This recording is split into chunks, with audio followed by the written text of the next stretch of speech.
Welcome friends to another Dune video. The Amtal. To know a thing well, you must know its limits. When pushed beyond them, your true measure is found. This test must be performed by people who live in harsh environments to test the things they depend on for survival. Every design the Fremen use, from the thumper to the stilsuit, was tested in such a way until it was destroyed, reducing the chances of failure if, for example, they are out in the deep desert. Shai-Hulud was exempt from this test, as it itself was the ultimate applier of Amtal to the things of Arrakis. As the Dune Encyclopedia tells it, if a failed stillsuit meant certain death for an individual Fremen, the failure of a Fremen to carry out a necessary task meant the death of an entire community. So the Fremen were under the scrutiny of Amtal throughout their life. It proved each Fremen's value to the tribe. If it failed that test, or if the person failed that test, the person was destroyed. But what mattered was how they faced the failure. The Dune Encyclopedia finishes it in this way. Thus, for societies like the Fremen living on Arrakis thousands of years ago, Amtal was the very cycle of life and death.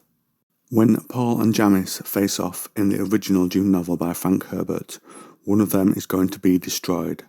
Jamis was a Fremen. He believed in the dreams of Liet Kynes and his father Pardot Kynes. He was skilled and could read the language of the wind, read the signs of man and animal, and walk silently over sand or rock. He became a sand rider at age 23, and he had the skills of leadership in him, bravery and resourcefulness, but lacked self-control. He was a man of potential to his siege. Stilgar beats Jamis in a fight, but still was saved by him still at Hole in the Rock. But the anger beats him in the end. Stilgar writes, "There's too much violence in Jamis for him ever to make a good leader." But Jamis was accepted by some. He had a wife, Harah. He brought her many water rings after going out against Harkonnen patrols, and he had children, Caliph and Orlop. Caliph belonged to Harah's former partner, who Jamis himself had bested. So with all this in mind, when Jamis met Paul, he distrusted him and urged Stilgar to remove those not trained for desert life. But Stilgar saw value in the young Atreides, and so Jamis wanted to test him, and so invoked Amtal at the Cave of the Ridges, and so his life was taken.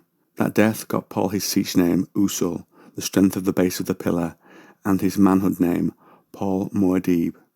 Jamis was given a full funeral for his death, and Paul inherited his possessions, and with Jamis failing the Amtal test to play his role in the community, what he had done fell to the one who had survived, his woman Harah and his sons. The siege attitude means children can be raised collectively, and so Paul had to take the role of the one he had removed. Harah became Paul's for 1 year, and then she would be free to choose. Paul accepted her as a servant, and she set aside her objections and devoted herself to the role. And over time she became the nurse of Paul's sister Alia. She even was happy when Paul took Chani as his partner. It was difficult for Harah to look after Alia, though, since she had the mind of an adult. Harah saw Chani give birth to the twins, Leto and Ganima, and watched her die, and show Paul what had happened. She was there for Chani, standing beside her at the death still, and when the twins were named, she was also there and helped raise the twins, though they were a handful for her like Alia was.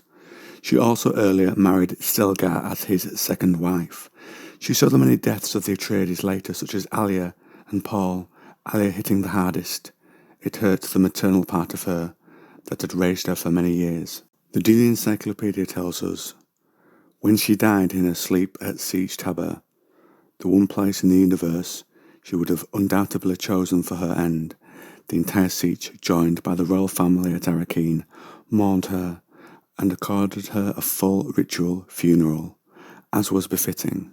So you see the fate of the Amtal, how Jamis fell short of it, how Paul succeeded for a time, and how many tests Harah also had to endure at the deaths of the many she had known.